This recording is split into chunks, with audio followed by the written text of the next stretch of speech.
आपकी खुशी का आधार क्या होना चाहिए, आज इस पे बात करेंगे, जो कि बहुत ही महत्वपूर्ण विषय है। आपकी खुशी का आधार क्या होना चाहिए, जैसे आप किस प्रकार से खुश रहते हैं, कोई धार्मिक काम करके या कोई सोशल काम करके या कोई सामाजिक काम करके या कोई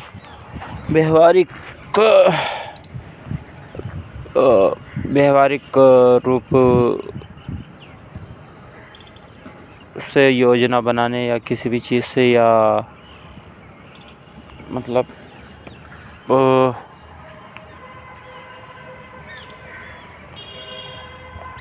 आप खुश कैसे रहते हैं? दूसरों पे नज़र रख के, दूसरों को दुखी देख के, दूसरों को असंतुष्ट देख के, दूसरों को दुखी, प्रताड़ित, पीड़ित देख कर आप खुश होते हो, या दो झगड़ते रहते हैं उनको देखकर आपको खुशी मिलती है, या मूवी के फाइट के सीन पे आपको खुशी मिलती है?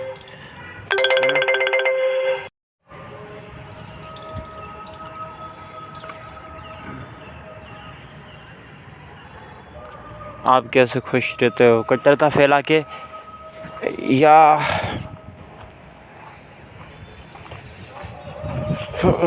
किसी को अपमानित करके? आपकी खुशियों के आधार क्या हैं, कभी सोचा है? मैंने भी पहले नहीं सोचा था, मैं भी किसी को कुछ भी बोल देता था, किसी की भावनाओं की कदर नहीं करता था। शायद वो कमी मुझे आज भी खलाती है। मैं आज भी पूरी तरीके से उन दिक्कतों से उबर नहीं पाया हूँ और उभरने की कोशिश कर रहा हूँ, और ये शायद मेरे साथ नहीं सभी के साथ है कि हम बुरा सा बुरा करना चाहते हैं, बुरा सा बुरा देखना चाहते हैं जब हमारी आत्मा को शांति मिलेगी। पर यह सरासर झूठ और किसी भी ना आधार पर रखी हुई एक आधारशिला है। इसलिए क्या नाम है, तो आप हाँ, इसलिए सोचिए थोड़ा सी, फिर बताइए मुझे आपके विचार क्या है। ये मेरे साथ भी जुड़ते हैं, कोई भी अन्य महत्वपूर्ण में ना ले। धन्यवाद साथी। ये इसलिए पढ़ के हम आपसे सुना रहे हैं, ये इसलिए पढ़ के हम आपके सामने सुना रहे हैं कि आप राजस्थान का अनुसूचित जाति, जनजाति और राजपूत समाज, ओबीसी समाज और राज्य को समझ सके, यहाँ की जनता को समझ सके, एंड यहाँ के जो कि मांगे हैं उन मांगों को पूरा भारत जाने।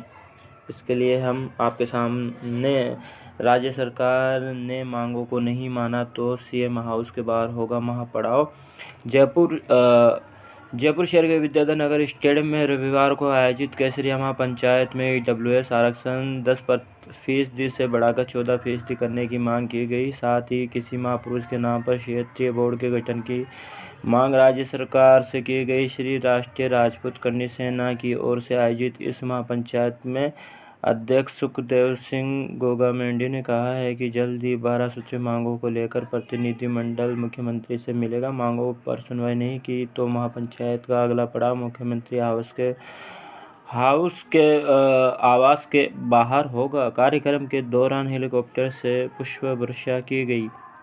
राजपूत विधायकों को ने बनाई दूरी, ये भी प्रमुख मांगे। संतों की मांग एक है ये कि संतों की मांगों के लिए, संतों की सुरक्षा के लिए सुरक्षा बिल लाया जाए। निकाय और पंचायत चुनाव में ईडब्ल्यूएस के तहत आरक्षित वर्ग का कोटा निर्धारित किया जाए। अब तीसरा बिंदु हम पढ़ते हैं जो कि सभी को जानने लायक है। ईडब्ल्यूएस का सरलीकरण किया जाए। आय की छूट, शैक्षणिक योग्यता में अंकों की छूट को शामिल कर पूरे प्रदेश में एक जैसी प्रणाली हो। ईडब्ल्यूएस अभ्यर्थियों के लिए जिला स्तर पर निःशुल्क छात्रावास सुविधा मिले। 1 2 3 4 5 पाँचवा बिंदु इसमें है, महिला की शादी के बाद उसके पीहर और ससुराल पक्ष दोनों की आय को न जोड़ा जाए। अब सामान्य आर्थिक कमजोर वर्ग के किसानों की आर्थिक स्थिति सुधारने के लिए आर्थिक पैकेज की व्यवस्था की जाए। हमारी खोई हुई संस्कृति और भूली हुई सभ्यता को पुनः लौटाना होगा। भारत को हिंदू राष्ट्र बनाना होगा। भारत में फिर राम राज्य लाना होगा। संतों ने हमेशा से ही समाज को आईना दिखाया है। राम ऋषिपाल दास त्रिवेणी धाम राजपूत 6ठी शताब्दी में नहीं आया, वो सतयुग में था, द्वापर और त्रेता युग में भी था और आज भी है। आलस्य त्याग कर कर्म करना शुरू करो, तभी समाज का विकास होगा। नकारात्मक परिस्थितियों में ज़्यादा तरक्की होती है। बृजभूषण सिंह सांसद आज तिलक तराजू और तलवार एक साथ दिखाई दे रहे हैं। इससे अच्छा कुछ नहीं हो सकता। आज का युग 2 बच्चों का नहीं 4 बच्चों का है। इस बात पर ध्यान देने की ज़रूरत है। रघुराज सिंह, श्रम राज्य मंत्री, मध्य प्रदेश सरकार। अब इनमें जो मांगी गई हैं केंद्र सरकार के सामने रखी गई है, सबको एक बराबर किया जाए। कैसे ये पॉसिबल है? लोगों के बीच एंड लोग गरीब है, अमीर है, आर्थिक स्थिति से वो है, शिक्षा जो कि 10% पहले ही आरक्षण मिला हुआ है, फिर मांग 4% की और 14% बढ़ाने की रखी गई है। अब ये तो मैं आपके सामने बिंदु पढ़ के रख दिया। धन्यवाद आप सभी का। जो कोई भी पार्टी संस्थापक है, कोई भी जो किसी भी प्रकार का मंडल दल कुछ भी बनाता है, उसकी निर्माण आधारशिला रखता है, बाकी उसको कोई भी चलाता है आगे जाके और नया नवीनीकरण करने की कोशिश करता है, नवसंचार, नया रूप देने की कोशिश करता है। उस दल मंडल को जिसने स्टार्ट किया, उसके जाने के बाद, उसकी मृत्यु होने के बाद में, तो स्टार्ट नवाचार करने पर उस दल मंडल का वो विचार उनके भूलते नहीं, संस्थापक के उनके विचार जहाँ तक होते हैं कमी सही पर रखने की कोशिश करते हैं। जैसे आरएसएस बड़ा दल संगठन था, जैसे बताया जाता है। सावरकर आरएसएस संस्थापक वीर सावरकर जयंती बना दी जा रही है और परशुराम जयंती आज वर्तमान संदर्भ में बनाई जा रही है। तो क्या नाम है, तो इतनी बड़ी संस्था में बदलाव हुआ है, नवाचार आया है। बाकी समीकरण वही है। पूर्व में जो इसका संस्थापक था, किसी भी संस्था का, उसके विचार रखे ही जाते हैं क्योंकि वो इसका निर्माण करता धरता है। तो इसीलिए आज इसको समझने के लिए हम आरएसएस को वर्तमान में समझ सकते हैं। नवाचार हुआ है, बाकी वही वर्णवादी मानसिकता हमें कहीं ना कहीं नज़र आती है इस संस्था संगठन मंडल में। और शायद इसके उद्देश्य हिंदू राष्ट्र को बनाने का है, विश्व कुटुंबकम ये कहते हैं, बट हम पहले भारत को तो, भारतीय को तो जोड़े, सभी लोगों को समान समझे। ये अत्याचार जो हो रहे हैं वो नहीं होने चाहिए। जब हम माने कि हाँ वास्तव में कुछ बदलाव हुआ है, जो जातीय समीकरण है, जो जातीय भेदभाव है, ये ख़त्म हो, तब हम माने कि हाँ वास्तव में कुछ हुआ है।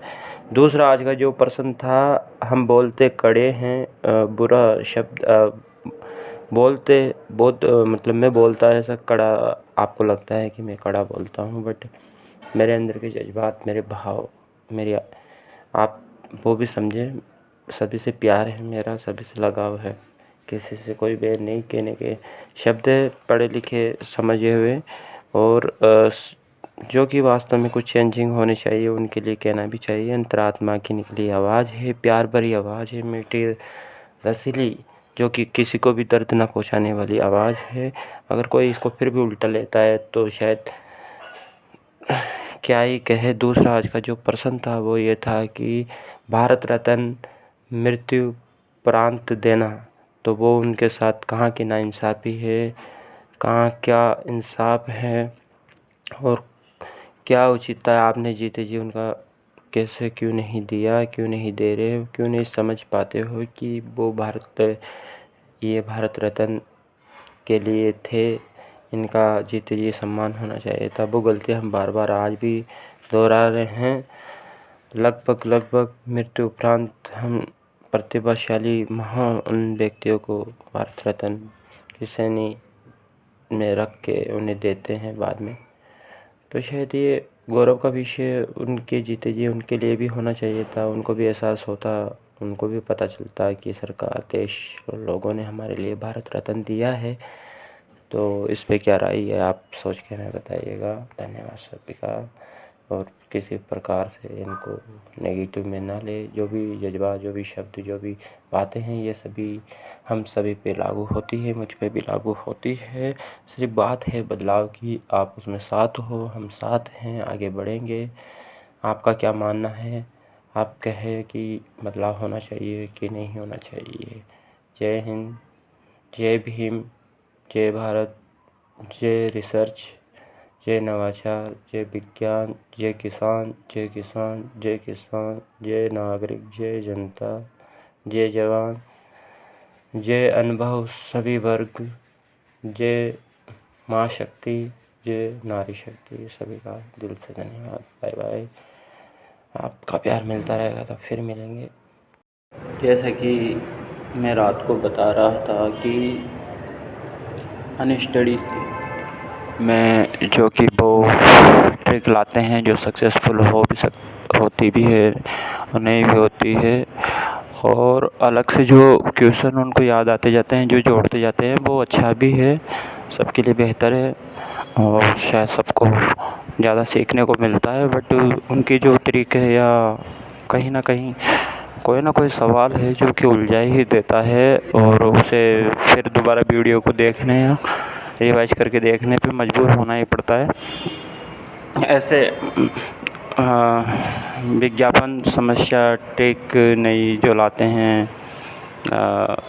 फिर एक जैसा ट्रेंड चलाना, तो ये नए न्यू बदलाव इनमें हो और नई सोच के साथ व्यू पे ज़्यादा गौर करे कि लोगों का व्यू क्या है। आज का दूसरा प्रश्न ये था कि जो कि सरकारी विभागों में हैं या जो कि सरकारी पदों पे है या जिम्मेदारियों पे हैं, व्यावसायिक, निजी, सार्वजनिक, जैसे शिक्षा, चिकित्सा, स्वास्थ्य, बीमा, सुरक्षा आदि जो कि फील्ड हैं, मूलभूत जो कि अधिकार हैं व्यक्ति के लिए, पानी, रोटी, कपड़ा, मकान, रोजी रोटी और आदि सुविधाओं की ज़रूरत पड़ती है। और इन पे बैठे जो लोग हैं उनसे किन्हीं की भी हुई निजी रंजिश या उनसे हुई छल कपट या उनसे नाराज़गी लोगों से या अपने आसपास वालों से या किसी से भी जो भी पद पे है और उनकी नाराज़गी, और वो पेशेंट बन के उनके पास आता है। ये मान लो कि आप डॉक्टर हो और आपके पास पेशेंट आता है और वो आप उसे पसंद नहीं करते हो और आप उसका उपचार कर रहे हो, तो वो गुस्सा वहाँ पे जाहिर कर देना या दवाई ज़्यादा महंगी लिख देना। वैसे शिक्षा हो गया, चाहे सुरक्षा हो गया, चाहे प्रेस हो गया, कोई भी विभाग हो गया, तो उसके अंदर अगर बैठे जो अधिकारी अपनी निजी ज़िंदगी लाइफ के जो पर्सन हैं जो कि दुश्मनी हैं अगर सामने वाले पे उतारेंगे तो वो सही नहीं है और न्याय से भरी हुई नहीं है। जो भी महंगा प्रोडक्ट है, चाहे बेचना है, चाहे गलत सामान देना है, चाहे उनके स्वास्थ्य को कैसे भी हानि पहुंचानी हो, आप उनसे नाराज़ हो और किसी पद पे और आपके पास वो मदद मांगने के लिए आया है और आपने मदद ना करके उसको मदद भी नहीं की और मदद भी नहीं की और उसको नुकसान पहुंचा दिया। या तो आप मदद मत करो, कम से कम उसे नुकसान तो मत पहुंचाओ। अगर आप किसी का भला नहीं कर सकते हो तो कम से कम किसी का बुरा मत करो। ये बात इन चीज़ों पे लागू होती है जो कि आज मेरे दिल की बात थी कि जो भी बनाने वाले हैं, जो भी बेचने वाले हैं, जो भी किसी भी चीज़ को देख रहे हैं, उनके पास आए हुए दुश्मनी वाले लोगों के लिए भी उनके दिल में प्यार होना चाहिए, जज्बात होना चाहिए, देख रेख होनी चाहिए, मदद की ज़्यादा से ज़्यादा गुंजाइश हो जानी चाहिए, क्योंकि दुश्मनी को प्यार से ही ख़त्म किया जा सकता है। तो ये मेरे विचार कैसे थे आप इन पे बता सकते हो। आप सभी का धन्यवाद। आप सभी का धन्यवाद। ये सभी जो मैं कह रहा हूँ मेरे अच्छे विचार रखे, बुरे विचार मुझे वापस लौटा दे और किसी को ठेस पहुँचाने के लिए मैं ये नहीं कर रहा था कि बदलाव हो, सुधार हो मुझ में भी और बाहर भी, और लोगों में मैत्री भाव जगे, करुणा जगे, इसके लिए ये था। धन्यवाद। ऐसे ही प्यार देते रहे। अजात शत्रु, अज्ञात, विजय भारत, वर्तमान 2023। धन्यवाद सभी साथियों का।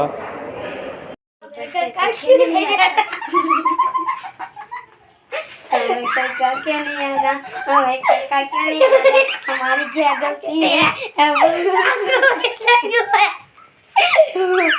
अब देख, हमें क्यों नहीं आता? हमारी गलती क्यों है? क्या बोली? हमें क्यों नहीं आता? हमको पीटते क्यों है? हमको डांटते क्यों है? हमें नहीं आता, हमें डांटते क्यों है? हमको पीटते क्यों है? हम किससे पूछे? लोग कौन खाएगा? हमको कक्का नहीं आता। लोग क्या खाते हैं? हम नहीं खाते हैं। लोग क्या खाते हैं? लोग अंगूर खाते हैं। कक्का क्यों नहीं आता? हमारी गलती क्या है? हमारा पेट खाएगा। हमारी गलती क्यों है? हमको मारते क्यों है? हमारे डांट पट के लिए मैम को भी चाटा मारता। हम काम नहीं करते हैं तब मैम चाटा मारती है और डंडे बहुत भयंकर मारती है। हम कोलगेट नहीं कराते हैं। हम क्या क्यों नहीं करते कोलगेट? हमारी बहुत गलती है। हमारी बहुत गलती है तो हम मास्क पहन के नहीं जाते। हमको डंडे पड़ते बहुत भयंकर। हमारे काचे नहीं, हमारे कक्का क्यों है? हमारे कक्का क्यों नहीं आता? हमारी क्या गलती है?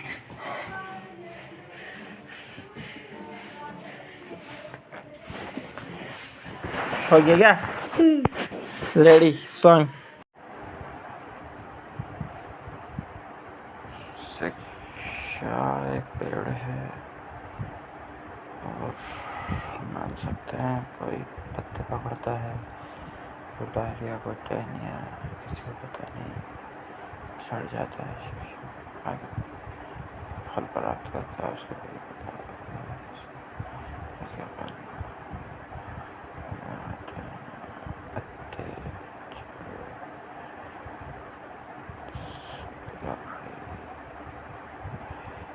या